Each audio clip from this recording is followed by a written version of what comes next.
El camino verdadero. Lucas capítulo 13.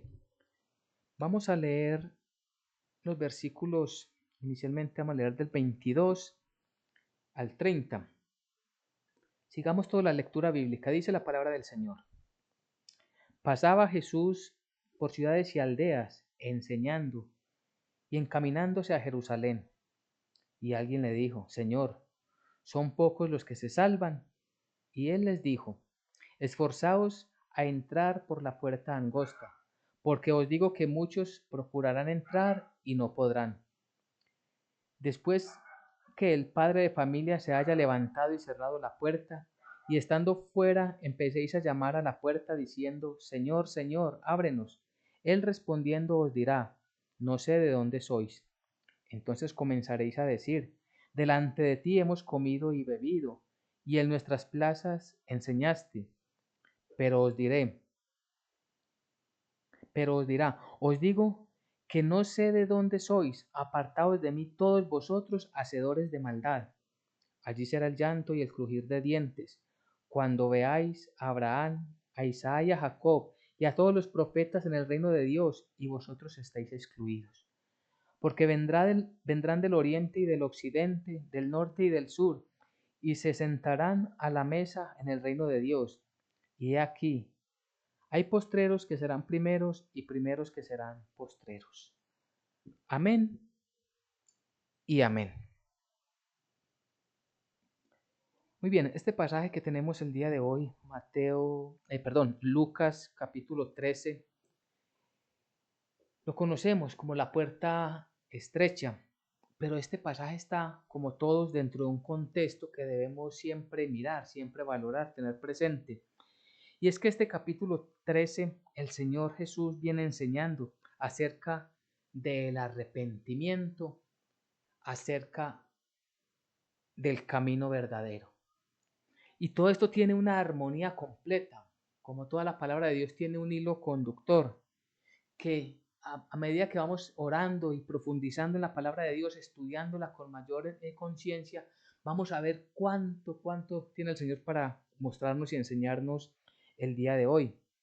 El Señor empieza este capítulo 13 hablando de arrepentíos o pereceréis, porque vinieron delante de Jesús algunos a contarle una historia de cómo unos galileos habían sido muertos por manos de Pilato y su sangre había sido mezclada con la de los sacrificios. Y entonces ellos le decían: Señor, esto que les ha pasado a ellos porque ellos eran más pecadores que el resto. Y allí el Señor les dice: arrepentíos, arrepentíos para que vosotros tampoco muráis.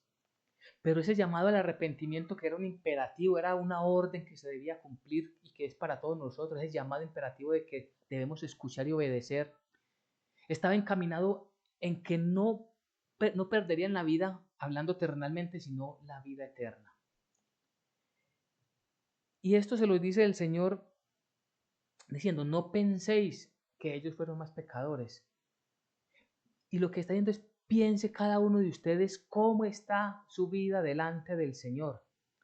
Porque es fácil mirar a aquel le pasó una cosa o a aquella persona o a aquella familia le pasó otra, porque son muy pecadores o porque están en desobediencia, y es muy fácil entrar a juzgar.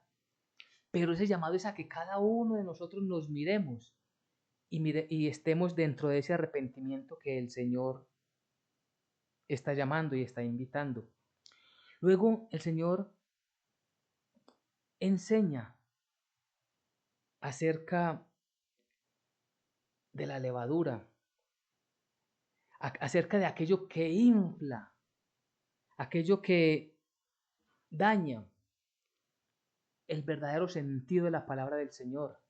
Es decir, cuando no se enseña correctamente la palabra de Dios, sino que a través de una gran cantidad de adjetivos se desvía lo que el Señor quiere decirnos, y lo que hace es simplemente destruir o tapar, más bien, porque es imposible destruir lo que Dios ha dejado en su palabra, pero tapar nuestros propios ojos para no ver la realidad de lo que el Señor quiere enseñarnos, de lo que el Señor quiere mostrarnos. Pero entre todos estos pasajes hay uno que es muy importante y es acerca de la parábola de la higuera estéril. La higuera, en el entendimiento bíblico, está hablando, se está refiriendo a Israel. Y esta parábola, el Señor les decía acerca de un hombre que tenía una higuera, que había plantado una higuera en su viña y que vino a recoger frutos, pero no los halló. Entonces decide destruir a esta higuera, pero le dicen, Señor, déjala un año más para ser abonada y dentro de un año viene, si no has hallado fruto, entonces destrúyela, córtala.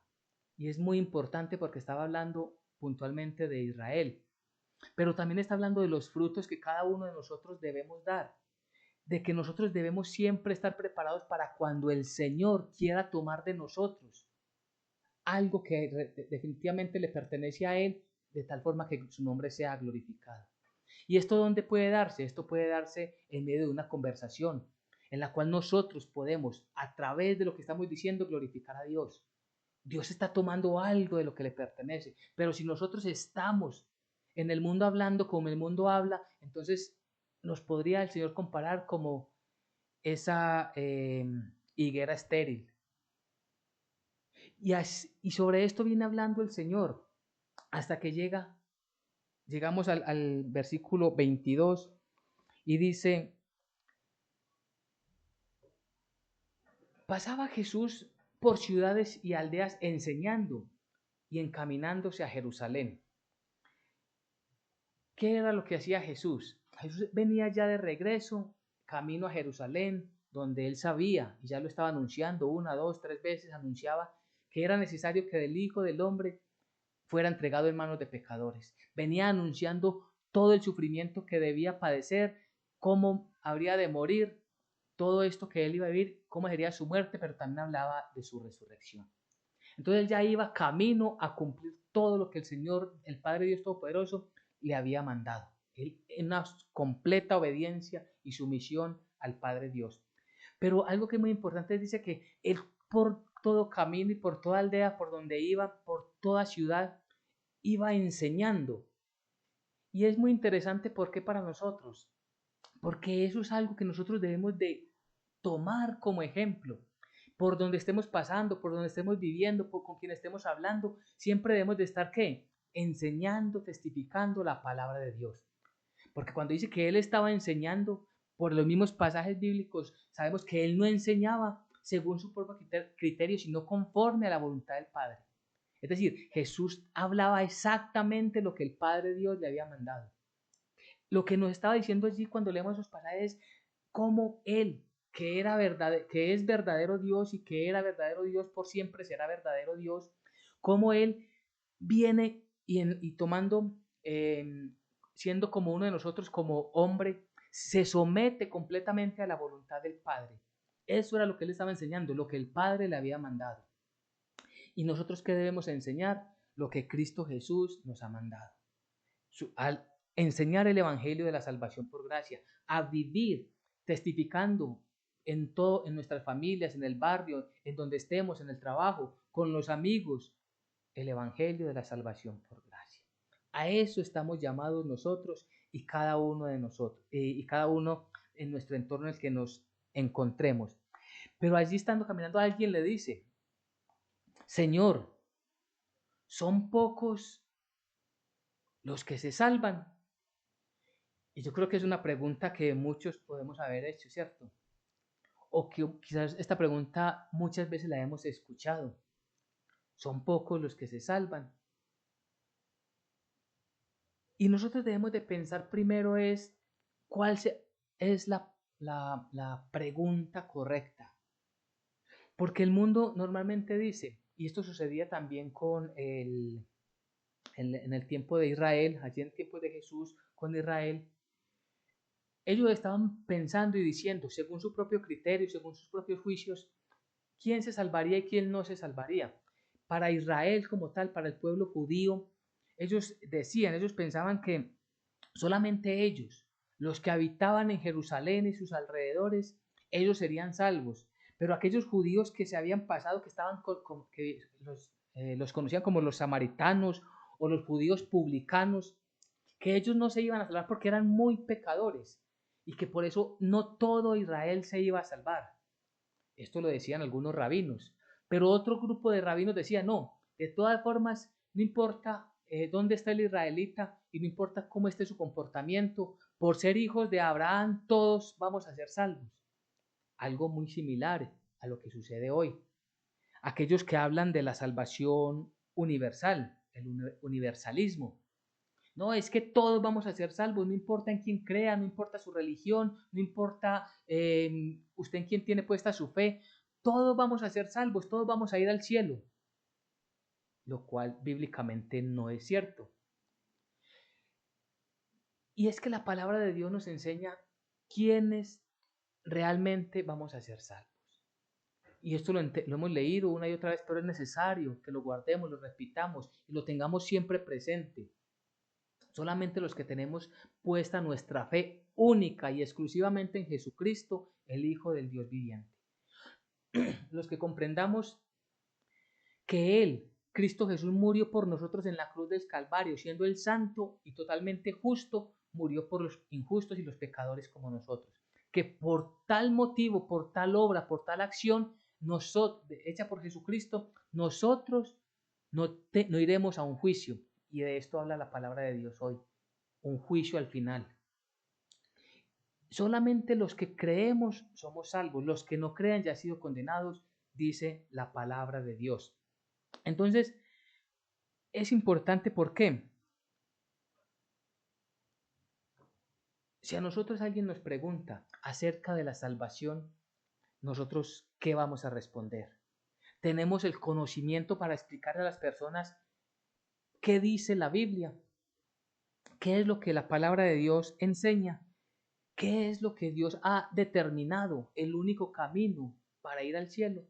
De esto debemos enseñarles y estar preparados para entregarlo públicamente a las otras personas, a las otras familias.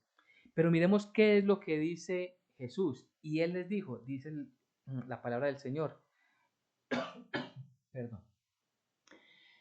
Entonces, lo que encontramos ahí en este versículo 24 es, esforzaos. Jesús les dijo, esforzaos a entrar por la puerta angosta, porque os digo que muchos procurarán entrar y no podrán. Esforzaos también es un imperativo, es una orden. Esfuércense, hagan esto, es lo que dice el Señor. Eso, ¿qué significa esta palabra esforzaos? Es una lucha fuerte y sin descanso. Una lucha fuerte y sin descanso contra toda oposición. Es una lucha y sin descanso para ir quitando, siempre basados en de estar en la presencia del Señor, estar quitando todo aquello que nos quiere apartar de la voluntad de Dios, todo aquello que nos quiere devolver al mundo y alejarnos del reino de Dios. Ese esforzados para entrar por la puerta angosta significa que hay otras puertas y que mínimamente hay otra puerta que es ancha, porque esa puerta ancha, por allí cabe todo, por allí por la puerta ancha caben las religiones, por allí cabe absolutamente todo lo que usted quiera llevar en su corazón, todas las doctrinas que usted quiera tener, caben por esa puerta ancha. Pero cuando es por una puerta estrecha, no puede llevar lo que usted quiera. Pensemos en una persona que está viviendo un momento en el cual viene una gran tragedia y sobre su casa viene una gran inundación. Él lo que tiene que hacer es salir por la parte más pequeña que tenga, por el lugar que se encuentre para salir, y no puede tratar de pasar por allí todos sus objetos personales. Hay situaciones en que las personas que han sufrido esto, tristemente, las ha pasado, no pueden sacar ni siquiera sus documentos de identificación, no han podido sacar ni siquiera una linterna o lo que recomiendan los cuerpos de bomberos, tener un pito, tener algo con que hacer una fogata para hacer candela. No pueden hacerlo porque el tiempo no les da. Si se quedan un minuto más, van a fallecer. Pensemos en este ejemplo muy del mundo, muy de lo natural, a lo que Dios nos está mandando pasar por la puerta estrecha. Es que no podemos llevar nada con nosotros más que la fe en Cristo Jesús y en nadie más. Por la puerta ancha están muchos y van sonriendo y van gozosos y van gritando, incluso blasfemando muchos contra Dios. Allí los que van por la puerta ancha van incluso burlándose de los que somos creyentes. Y eso lo tenemos que tomar como normal porque el Señor ya así lo había anunciado. Por eso quiero que vamos un momentico allí a Mateo 7, versículos 13 y 14. Allí allí encontramos cómo el Señor dice: entrad por la puerta estrecha, porque ancha es la puerta y espacioso el camino que lleva ¿a dónde? A la perdición, y muchos son los que entran por ella. Porque estrecha es la puerta y angosto el camino que lleva a la vida, y pocos son los que la hallan.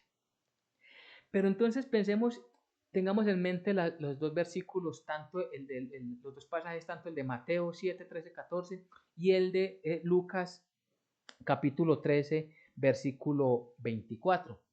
Los dos están hablando de la puerta estrecha. ¿Cuál es la respuesta que les da Jesús? Porque muchos pudiéramos pensar que la respuesta de Jesús hubiese sido muy fácil de decir, bueno, sí, realmente son pocos los que van a entrar al reino de los cielos. No, el Señor profundiza en la enseñanza. El Señor puede haber dicho, sí, son muchos los que se perderán, pero Él quiere que nosotros tengamos comprensión abierta, completa, de la sabiduría que el Señor nos ha dispensado para que la asimilemos, la meditemos, la pensemos, la reflexionemos. Y por eso tener este pasaje de Mateo 7, 13, 14 nos ayuda para que pensemos cómo estamos nosotros delante de Dios. Cuando dice entrar por la puerta estrecha, también es un llamado a que prestemos total atención, porque aquí está la razón por la cual debemos estar por la puerta estrecha, porque ancha es la puerta y espacioso el camino que lleva a la perdición. Ese camino que lleva a la perdición, ¿qué significa? En ese camino van todas las religiones del mundo, todas están en ese camino ancho. Porque la puerta estrecha solo está el evangelio de la salvación por gracia, no más. Recordemos, Jesucristo no vino a fundar religiones. Eso ese cuento nos lo estuvieron metiendo con muchos argumentos, incluso en las escuelas, de una tradición, de que si usted pertenece a esta religión, entonces usted está del lado de Dios. No, Jesucristo vino a enseñarnos la salvación que es por gracia. Por ese camino ancho entonces están las religiones. Allí está todo aquello que nos quiere invitar a vivir a través de las tradiciones. Allí están todas las tradiciones que tienen las diferentes religiones. Allí en esa puerta ancha están aquellos que dicen que la salvación es por obras. Entonces van en su derroche de vida, desobedeciendo completamente la palabra de Dios, pero haciendo algunas obras de misericordia. Y dicen, como yo hice esta obra de misericordia, entonces Dios por esto me va a salvar, o me tiene que salvar, dicen algunos. No, no es por esta puerta ancha, dicen aquellos que son salvos porque fueron bautizados cuando eran bebés. Entonces, como yo fui bautizado, dicen algunos, entonces puedo hacer lo que yo quiera en este mundo, pero igual voy para el cielo. Esa es la mentira que se está propagando por esa puerta ancha. Esa puerta ancha, ¿dónde está? En el mundo. Esa puerta ancha, ¿dónde está? Repito, en las religiones. Esa puerta ancha, ¿dónde está? En esos ritualismos. Y por eso es tan espacioso. Pero ese camino lleva a la perdición, dice la palabra de Dios. Muchos entran por esa puerta y el Señor está respondiendo lo que este hombre o lo que esta persona le había preguntado. Alguno le preguntó, Señor, ¿serán muchos o pocos los que se salvan? Realmente el texto dice, Señor, son pocos los que se salvan. Pero el Señor, repito, a través de su Santo Espíritu hoy nos enseña, nos muestra que debemos de comprender la esencia, el fundamento de lo que Él está respondiendo. Por la puerta estrecha, por el camino angosto, son pocos y son pocos los que lo hallan. Allí nosotros debemos de estar muy presentes, que por la puerta estrecha solo llevamos lo necesario. ¿Qué se necesita para ir al reino de Dios? ¿Qué se necesita para ser salvos?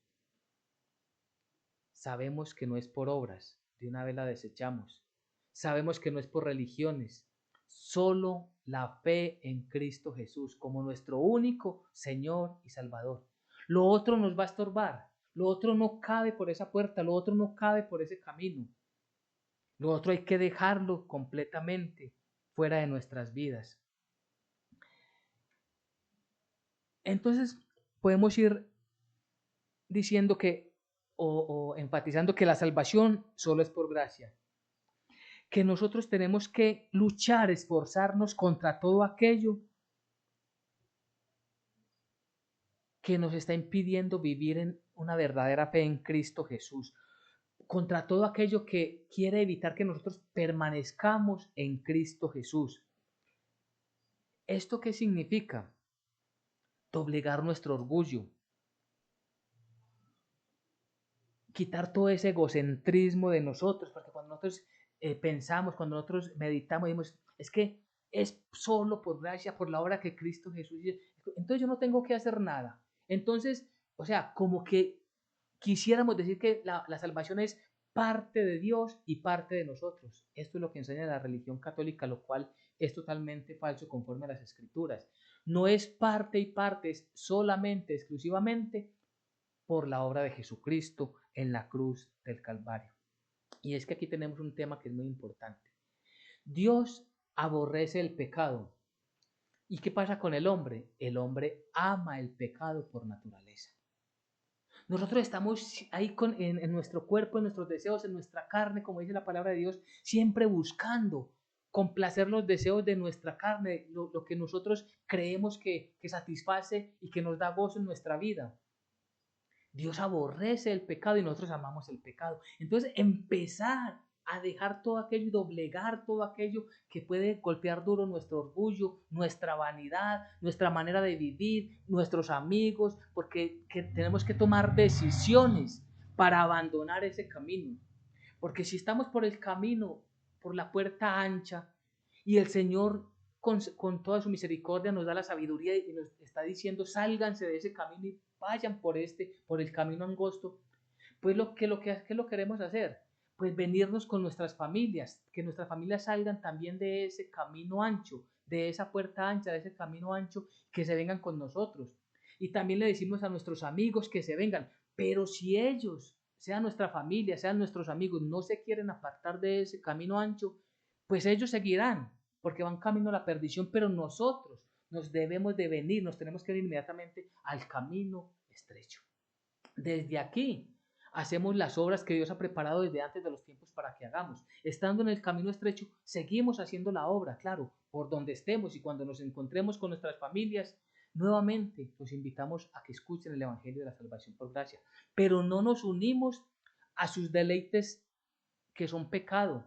No nos unimos a su manera de vivir, que son contrarios a la palabra de Dios. No nos unimos a su manera de hablar, que Dios aborrece. No nos unimos al amor que ellos tienen por el pecado, sino que nosotros empezamos también a aborrecer el pecado, porque aborrecemos lo que Dios aborrece. ¿Qué aborrece Dios? El pecado. Nosotros empezamos a aborrecer el pecado. Entonces miremos todo lo que el Señor nos está diciendo. Entonces, ¿qué es? ¿Contra qué es lo que luchamos? Repito, contra nosotros mismos por esos malos deseos, contra el mundo que nos quiere llamar a que volvamos allí a participar de sus, comillas, deleites. Y también luchamos contra el diablo que es enemigo de la verdad, porque hay mucha enseñanza falsa que es diabólica, que es del maligno, que quiere contradecir la palabra de Dios, que quiere engañar a la gente, infiltrando, metiendo dentro de la palabra de Dios cosas que no son bíblicas. Y allí está el maligno. Nosotros por eso todo eso lo combatimos a través de ¿qué? De la oración. A través de postrarnos delante del Señor y ponernos bajo su voluntad. Él nos libra del maligno. Él nos da la fuerza para resistir la tentación. Y Él nos da la sabiduría para invitar a nuestros amigos, familiares, conocidos a que vengan delante de su presencia. Entonces, por eso es que, volviendo al pasaje de Lucas 13, dice que esforzaos por entrar por la puerta angosta, porque os digo que muchos procurarán entrar y no podrán. ¿Qué significa que muchos procurarán entrar y no podrán? Hay algo que es completamente cierto. Y alguien decía, tal vez un predicador, cuando la puerta está abierta, cuando esté cerrada. Diciendo es que todavía la puerta está abierta. Quienes quieran entrar hoy, quienes quieran buscar, identificar, conocer cuál es la puerta correcta, está abierta la palabra de Dios para que allí encontremos como esa brújula y saber cuál es la puerta correcta, cuál es la puerta que el Señor ha determinado para que pasemos los creyentes. Allí nosotros encontramos en la palabra del Señor todo lo que necesitamos para conocer el propósito de Dios y el camino a la salvación. Porque alguien dice, es que, ¿por qué dicen ustedes, refiriéndose a los cristianos, ustedes por qué dicen que solamente hay un camino, que solamente hay una puerta? Pues es que el mismo Señor lo dijo en Juan 10:9. Yo soy la puerta, y sobre eso tenemos nosotros que hacer caso, prestar atención. Yo soy la puerta, el que por mí entrare será salvo. Ahí está. No hay que hacer un estudio grandísimo de la palabra de Dios para comprenderlo. Está específico para que todo el que lo lea lo entienda. Yo soy la puerta, el que por mí entrare será salvo. Y entrará y saldrá y hallará pastos. Es decir, vivirá en un entorno de salvación. Yo soy la puerta, está hablando Jesucristo. No hay otra puerta, los otros son engaños, son puertas ficticias que el maligno está poniendo para que muchos tristemente le escuchen a Él, no escuchen a Cristo Jesús nuestro Señor y se vayan al camino de perdición. Entonces el problema está allí, en saber cuál es la puerta. ¿Cuál es la puerta verdadera? Pues ya lo sabemos, es Cristo Jesús. Sigue diciendo el pasaje de Lucas, versículo 24. Porque os digo que muchos procurarán entrar y no podrán. ¿Qué significa? Que cuando la puerta se cierre, nadie la podrá abrir. Hoy la puerta está abierta, nadie la puede cerrar, solamente Dios determinó el día y la hora en que la puerta va a ser cerrada. Es decir, que la oportunidad para que la humanidad creamos en su Hijo amado como nuestro único Señor y Salvador va a llegar a un límite. Y digamos que hasta ahí va a ser el punto de misericordia para los no creyentes. Porque cuando se cierre la puerta, ya los que estemos adentro por gracia y por misericordia, no porque seamos mejores que los otros, sino porque gracias a Dios, por su Santo Espíritu, nos ha abierto el entendimiento para que comprendamos las Sagradas Escrituras y vengamos delante de Él. Estaremos ya nosotros completamente en su reino, pero aquellos entrarán a juicio. ¿Y cuál es el problema? Que muchos pensaban en esta vida o están pensando hoy que van por el camino correcto y que están por la puerta correcta, pero dice el versículo 25, después que el padre de familia se haya levantado y cerrado la puerta y estando afuera o estando fuera empecéis a llamar a la puerta diciendo, Señor, Señor, ábrenos. Él os responderá, no sé de dónde sois. Aquí cuando dice, no sé de dónde sois, o cuando el Señor dice, no los conozco, no está diciendo que él no sabe qué había en su corazón. Por el contrario, sabe completamente qué había en su corazón, qué hay en su mente, cómo fue su vida, cómo fueron sus deseos, cómo fueron sus decisiones, cuáles fueron sus acciones, en quién o en qué puso su fe. Completamente lo sabe el Señor. Cuando dice, no os conozco, no sé quién sois, está diciendo es, no veo que tengas en tu corazón la fe puesta en Jesucristo. No veo que verdaderamente hayas puesto la esperanza única y exclusivamente en el Hijo de Dios. Versículo 26. Entonces, y viene la gravedad, entonces comenzaréis a decir, delante de ti hemos comido y bebido y en nuestras plazas enseñaste. Aquí hay que decir, hacer un stop, un pare y pensar. Personas que realmente fueron a una congregación cristiana, Pero de ese grupo, de los que fueron, ¿cuántos verdaderamente tenían puesta la fe en Jesucristo y fueron con el deseo de escuchar su palabra, de aprender a obedecerlo, de salir a hacer su voluntad, porque salieron plenos y toda su confianza puesta en el Hijo de Dios? ¿Y cuántos eran solamente asistentes, que eran muy amigos de los creyentes? Allí es un punto donde incluso entre los mismos creyentes se dificulta saber si esta persona es o no es cristiana. Por eso nosotros nunca podemos decir esta persona es salva y esta persona es condenada. No. Primero, no se nos ha mandado a esto, a nosotros juzgar quién sí y quién no va a entrar al reino de los cielos. El Todopoderoso que todo lo sabe y nuestro Señor Jesucristo han determinado en su omnisciencia quiénes sí y quiénes no. Entre las mismas personas, los mismos asistentes, hay un grupo que puede ser verdaderamente creyente y un grupo que son solamente asistentes. Y es por eso que dice aquí la palabra, delante de ti hemos comido, Señor. Estuvimos allí en las reuniones, ¿no te acuerdas? Señor, ¿no te acuerdas que yo era el que tocaba allí la organeta, o el que manejaba el grupo de alabanza, o el que manejaba toda la iluminación y tenía todo el control allí? Sí, usted estaba allí, pero usted jamás creyó en mí, puede decir nuestro Señor Jesucristo, como su único Señor y Salvador. Señor, pero ¿cómo dices eso? Si quieres, te presento tu misma vida. ¿Cómo querías estar? El día de la reunión entre los santos, entre los justos y el resto de la familia, estabas por el camino ancho. Ven, te muestro el camino ancho por donde estuviste. Estuviste en las vulgaridades del mundo, estuviste completamente en los desórdenes sexuales, estuviste completamente en robos, contiendas, estuviste en actos de homosexualidad y nunca te arrepentiste porque pensaste que estando simplemente participando de una reunión cristiana, pues entonces allí ya estabas inscrito en el libro de la vida. Señor, en nuestras plazas enseñaste. Es que la salvación no es por haber participado, por haber estado presente donde se predicó una vez el Evangelio. Es que la salvación no es porque yo escuché el Evangelio. No es por eso la salvación. La salvación es porque yo creí al Evangelio que me predicaron. ¿Y a cuál Evangelio? Ojo, que solamente hay uno. Por eso habla de una sola puerta que lleva al reino de los cielos. Lo que Dios ha dejado escrito en su santa palabra. Señor, es que recuerda que yo estuve allí en esas plazas, incluso aplaudé y dije muchas veces amén y dije muchas veces aleluya, Señor. Unas veces hasta lloré, Dios. Sí, pero nunca evidenciaste, nunca viviste una verdadera conversión.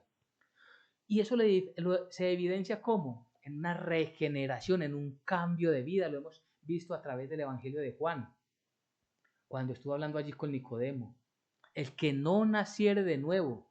Y por eso es importante ese nuevo nacimiento, que es que esa regeneración, ese cambio de vida, que es evidente. Y ya nuestros amigos ya no nos llaman a sus desórdenes de vida porque ellos dicen, ese no, ese es de otro grupo. Sí, somos de la iglesia de Jesucristo. Y nos identificamos con eso. ¿Y esto qué significa? ¿Qué significa haber tomado esta decisión?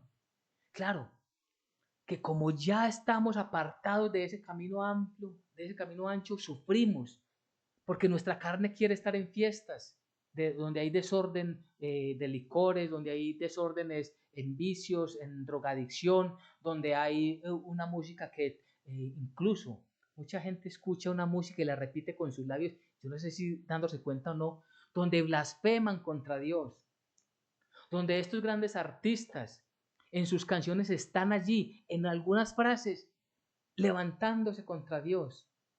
Y ellos la repiten y están allí en las plazas donde se predica la palabra, están allí en la congregación cantando los himnos de alabanza a Dios, pero sus vidas no dan testimonio. Nosotros estamos llamados a vivir siempre para glorificar y honrar a nuestro Dios. Versículo 27. Pero os dirá, miremos la respuesta, os digo que no sé de dónde sois. Segunda vez que les dice, no los conozco. Apartaos de mí, ya los está de una vez sacando de su presencia. Apartaos de mí, todos vosotros, hacedores de maldad. Claro, estaban allí por un día a la semana o algunas reuniones diciendo que eran cristianos. creyendo demostrar que eran cristianos delante de los hombres, porque los hombres somos engañados fácilmente, pero de Dios nadie se burla, a Dios nadie lo puede engañar. Hacedores de maldad, ¿por qué? Porque un día en la semana aparentaba ser cristiano y el resto de tus días, en tus conversaciones, en tu manera de vivir, estabas haciendo maldad. ¿Qué es hacer maldad? Desobedecer a Dios. Es que cuando el Señor nos habla de un arrepentimiento y está hablando del camino verdadero, es que yo escucho la palabra de Dios, voy por ese camino ancho, por esa puerta amplia y espaciosa, por donde van una gran mayoría, y escucho la palabra de Dios, me salgo de ese camino. Eso es arrepentirme, quitarme de este camino y estar en el camino de la salvación. Es muy estrecho. Hay muchas cosas que yo no voy a hacer por obedecer a mi Señor y Dios, que yo ya no voy a seguir haciendo porque el Dios que me salvó merece mínimamente que yo me postre y le adore con mi vida. Me estoy saliendo de este camino y viviendo en este. El arrepentimiento no es decir una cosa el fin de semana y en la semana estar en el camino. No puedo estar en los dos lados. O estoy en el camino que es amplio, espacioso y que lleva a la perdición, o estoy en el camino que es estrecho, en la puerta estrecha, que me restringe de muchas cosas, pero vivo para agradar a Dios.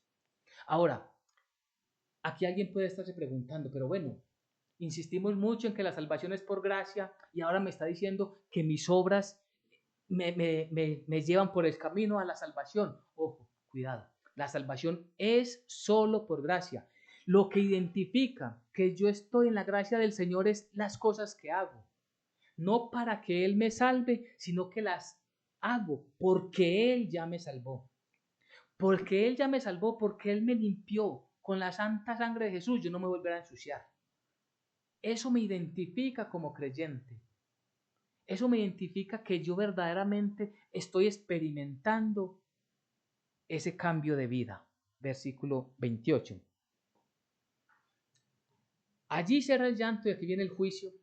Apartados de mí, Dios ha separado en este punto de la palabra de Dios, ha separado los que están dentro del reino de Dios por gracia, porque el Señor los ha limpiado, los ha purificado y la obra es completamente de Jesucristo y solo a Él la gloria y la honra.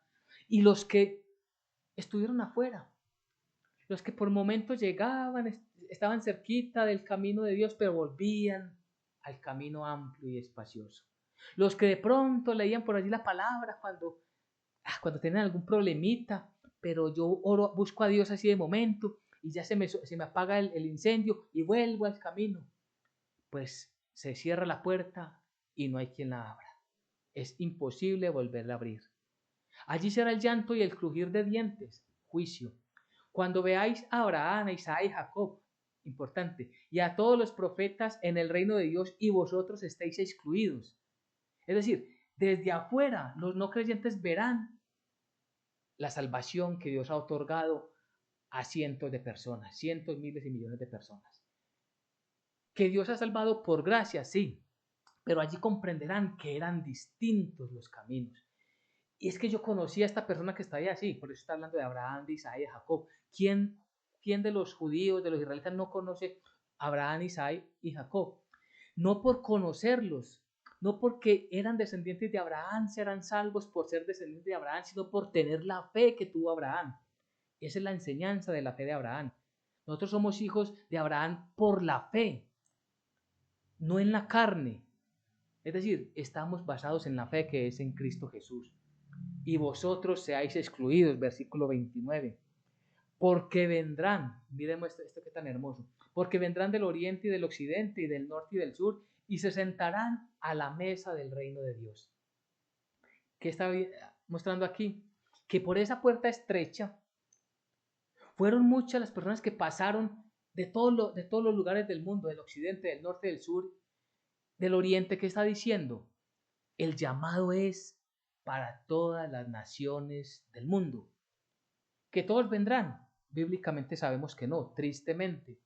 ¿Que todas las personas serán salvas? Bíblicamente sabemos que no. Pero los que estén afuera del reino verán gente de África, verán gente de Asia, verán gente de América, verán gente de Israel, verán gente de todos los países del mundo que por gracia han sido salvados. ¿Y por qué yo no fui allá? Ellos tenían méritos y nosotros no. No es por méritos. Ellos hicieron más obras que nosotros, no es por obras. La religión de ellas era la importante y la de nosotros no, no es por una religión. ¿Cuál fue la diferencia? La fe en Jesucristo, y a través de haber recibido esa fe en Jesucristo y vivir entendiendo la salvación por gracia, sus obras demostraron que así lo eran. Es decir, de ahí en adelante, como nuestro Señor Jesucristo, por donde iban testificando el Evangelio, iban enseñando a otras personas el Evangelio.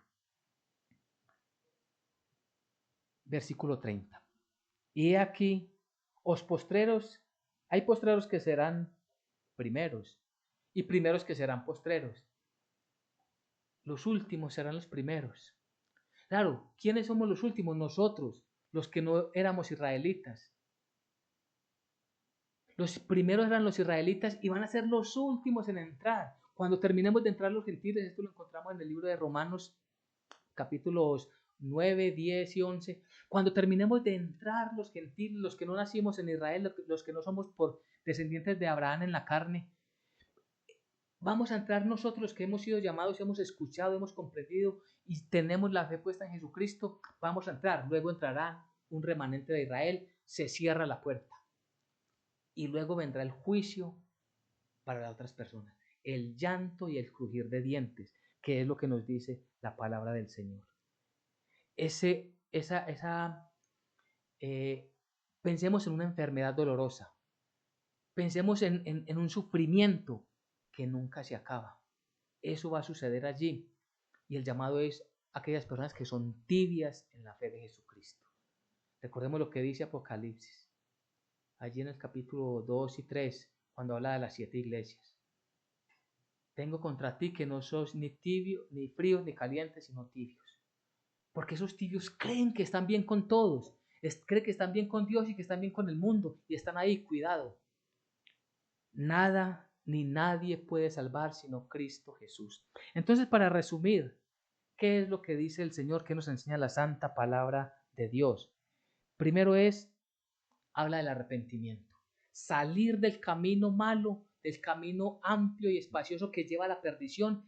Arrepentir es no volver allá, no es ir y volver, sino desechar ese camino como alguna posibilidad para nosotros transitar en él, salirnos de ese camino y estar en el camino estrecho, que es el camino de la justicia, del evangelio de la salvación. Segundo, esforzarnos. ¿Qué significa esforzarnos? Es luchar, una lucha fuerte y sin descanso. De hecho, la palabra esforzados significa agonizar desde el original. Es decir, nuestro esfuerzo es todos los días constante, permanente, porque es muy agresivo el mundo. En nuestra fe, aún hasta los últimos días, luchamos por nuestra fe. Aunque estemos agonizando, luchamos por nuestra fe para permanecer firmes en el Señor, para glorificar al Señor. Tercero, debemos caminar por donde estemos enseñando la palabra del Señor. Y así empezó el relato de hoy. Jesús iba por ciudades, por aldeas, enseñando. Nosotros por donde estemos debemos enseñar. ¿Enseñar qué? La palabra de Dios. Y si alguno nos pregunta, ¿son pocos los que van a ser salvos? Tengamos presente, no contestar sí o no, sino abrir un contexto completo bíblico y enseñarle a las personas, a las familias, lo que el Señor contesta con respecto a esto. Así que el tema del día de hoy, el camino verdadero. Amén y amén.